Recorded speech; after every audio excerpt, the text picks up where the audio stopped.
Boa tarde, meus alunos do nono ano. Nós vamos estudar hoje os números irracionais. E a gente vai focar no número irracional muito importante, que é o número π. Para a gente poder entender o que é um número irracional e entender como o número π foi descoberto, a gente vai relembrar um pouco dos outros conjuntos. Então, nós temos aqui o conjunto dos números naturais, conjunto dos números inteiros, conjunto dos números racionais e conjunto dos números irracionais. Esse aqui que a gente vai estudar. Então, vamos relembrar. Vamos abrindo aqui a chave. Números naturais: 0, 1, 2, 3, 4 e vai até o infinito. Todos os números positivos, partindo do zero, faz parte do conjunto dos números naturais. Na sequência, nós temos o conjunto dos números inteiros. O conjunto dos números inteiros, ele é formado por todos os números naturais, que a gente já viu no conjunto anterior. 0, 1, 2, 3, 4, infinitamente, é o conjunto dos números naturais. E à esquerda do zero, nós temos os números negativos.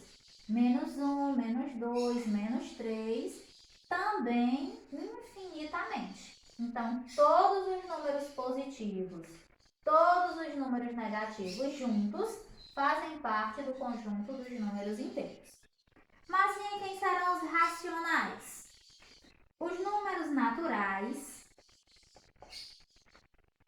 os números inteiros, também as frações positivas e as frações negativas, os números decimais positivos e os números decimais negativos.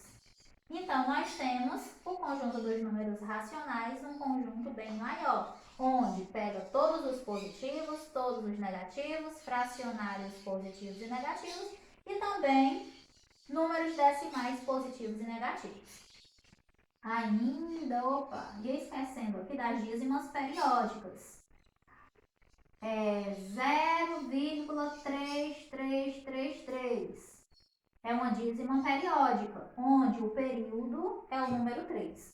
As dízimas periódicas, elas também fazem parte do conjunto dos números racionais, tá certo?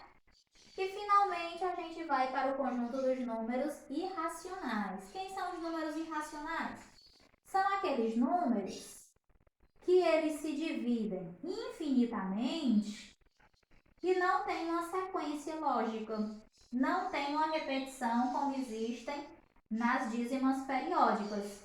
O número π, ele é formado por 3,14 e uma infinidade de números. E esses números não mantêm uma ordem. Então, esses são os nossos números irracionais.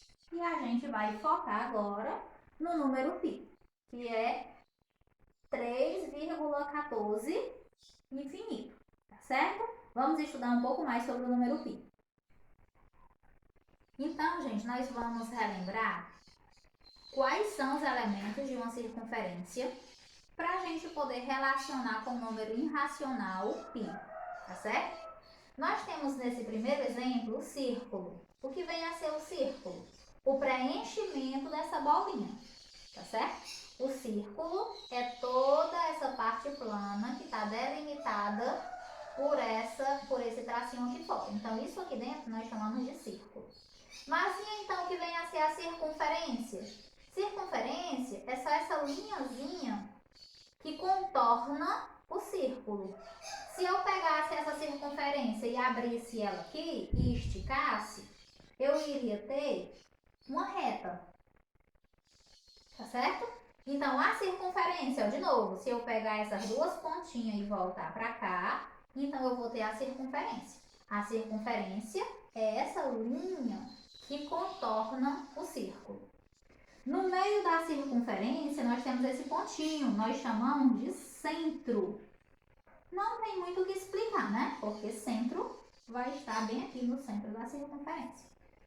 Do centro da circunferência até a sua extremidade, nós vamos ter o que nós chamamos de raio.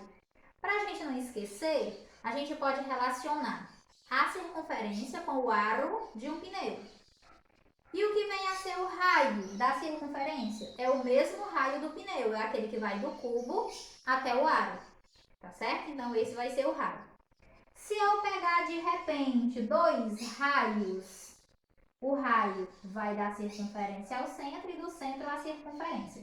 Se eu pegar dois raios, eu vou ter o diâmetro. Quem é o diâmetro? É a maior corda de uma circunferência, porque ela sai de um lado da circunferência, passa pelo centro e toca o outro lado da circunferência. E mais um elemento da circunferência, é o que nós chamamos de corda. Marzinha, e qual é a diferença entre corda e raio? Já que é um tracinho que vai de um lado a outro. O raio, ele vai sempre tocar o centro da circunferência. E a corda vai de um lado ao outro da circunferência sem tocar o seu raio, tá certo? Então, a isso nós chamamos de corda. Recapitulando, círculo é toda a parte interna, circunferência, essa linhazinha que contorna o círculo, centro, o raio vai do centro até a borda da circunferência, o diâmetro é formado por dois raios. Observe que aqui nós temos dois raios. E o diâmetro vai ser a maior corda. Sai de um lado da circunferência, passa no centro e toca o outro lado da circunferência.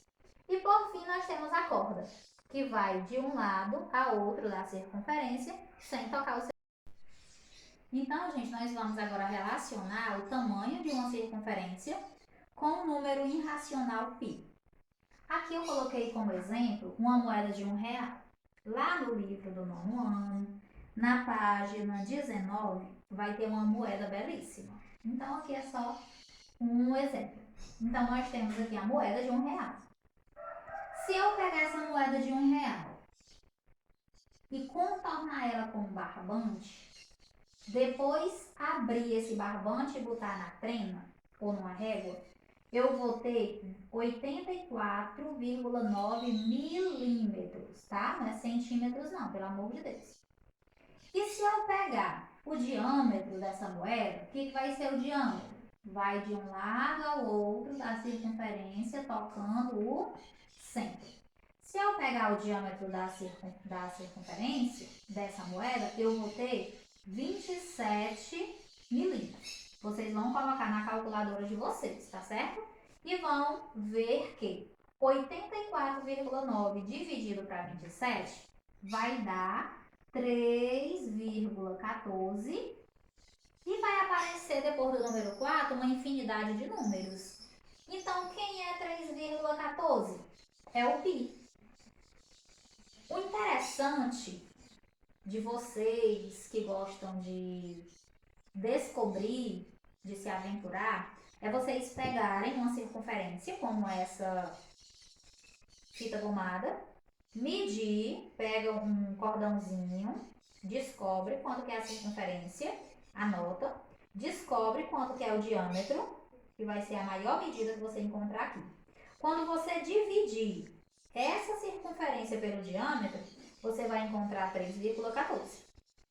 Se você pegar um pneu de um carro comum, pegar a circunferência do pneu e dividir pelo diâmetro, também vai dar 3,14.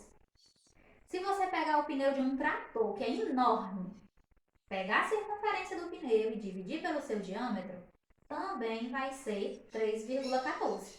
Por isso que o π é um número importante, é um número irracional, como eu já falei, ele se divide infinitamente, não tem uma sequência lógica e ele é importante por essa relação da circunferência com o seu diâmetro, tá certo? Então, por hoje é só, né? Eu espero que a explicação tenha ajudado. Vocês vão agora no livro e qualquer coisa me procura no WhatsApp. Um abraço e até a próxima!